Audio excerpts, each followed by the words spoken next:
and you're listening to Pressing Issues with me, Maurice Chavez, presiding over some of the least informed debate on the radio. In this episode of Pressing the Issue, we had Alex Shrub, Callum Crayshaw, and John Florida Hickory discussing safety. I guess you've all got to make up your own minds. Should we be as wet as fish or a corrupt money-grabbing thief? Gentlemen, I feel we really got somewhere, and that Vice City and people everywhere know a lot more than they did before we began.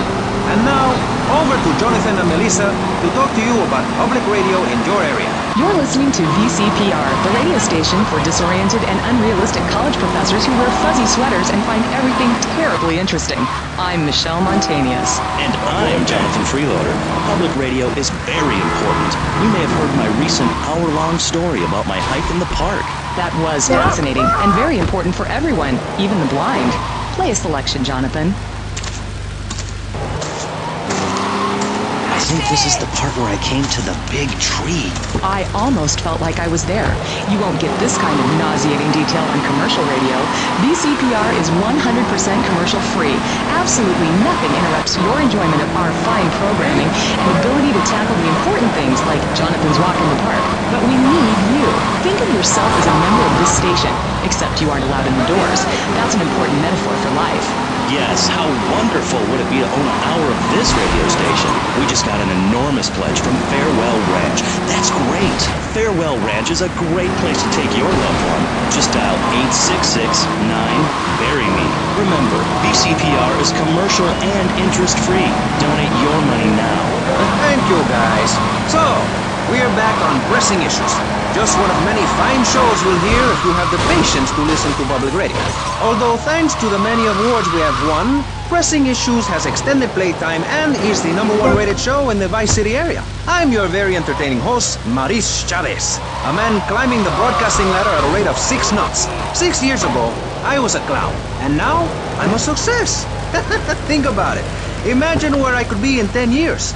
I could achieve anything. Anyway, morality. What is it? Why do we need it? Our ancestors, shortly after discovering fire, built tools to beat each other over the head and discover how to make meat to celebrate with afterwards. Then Columbus came over, shut down the Pilgrim Discourse. Why? All very confusing if you ask me. And you did. And I asked myself, that is a perfect subject for a region-wide discussion show, which is very lucky because I happen to host one. To discuss the subject of morality, we have firebrand preacher Pastor Richards, the head of the Pastor Richards Salvation Statue Organization, a group which plans to raise enough money to build a statue of Pastor Richards himself. We also have John Brown, leader of Moms Against Popular Culture, or MAPC. Or is it MAPS? MAP-K? I don't know. We're deep in acronym hell right now. Or is it purgatory? And finally, we have Barry Stark, author of the book As Nature Intended. He's the editor of Vice City's Naturist News, and is working feverishly, it says here, to bring more nude recreation to Vice City. To protect the dignity of our other panelists, we place Mr. Barry Stark behind a divider. I'm naked back here. It's my right as a person. Yes. Let's start with the obvious, yes? Is it moral to be naked? Yes. You can't stop me. Well, I'm a mother, so I have to deal with this issue every day. My adorable kids have learned that it's wrong to be naked. When it's bath time, they know to put on a bathing costume. That's also the reason there are no mirrors in my house. Nudity leads to bad, naughty things. Maurice, if I may interrupt, I haven't worn clothes since 1982.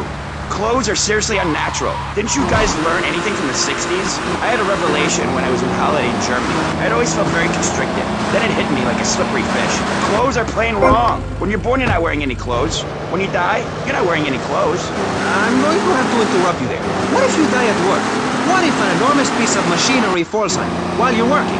Clothes lead to immorality. Nudity stops people from fighting. Have you seen an issue of National Geographic lately? People around the world are nude. You don't want to shoot a machine gun or a howitzer or a flamethrower if you're naked. It could burn or scald in quite a personal fashion, quite frankly. Have you been to the zoo? Animals are naked. If everyone were naked, there'd be no war. Everyone's complaining about crime and the theft of cars in the city. No one's ever stolen my car. No one's ever pickpocketed me. They've never even tried. That's because you're a degenerate loony. If the police were naked, it would set a great example to everyone. You can direct traffic and donuts entirely from above. Maurice, this kind of immoral behavior is exactly why I'm building the Pastor Richard Salvation statue. Noah had an ark, Texans had the Alamo, and I am building a highly fortified structure in my image. Simple. This 50-story statue will be able to deflect alpha, gamma, and beta radiation. The day is coming and coming soon where the artificial suns will rain down to punish the degenerates of this city. But you can save yourself. The Pastor Richard Salvation statue will be a completely self-sufficient community. We have canned food rations, private living quarters, and enough supplies to survive happily the predicted 40,000 years of nuclear winter. In Phase 2,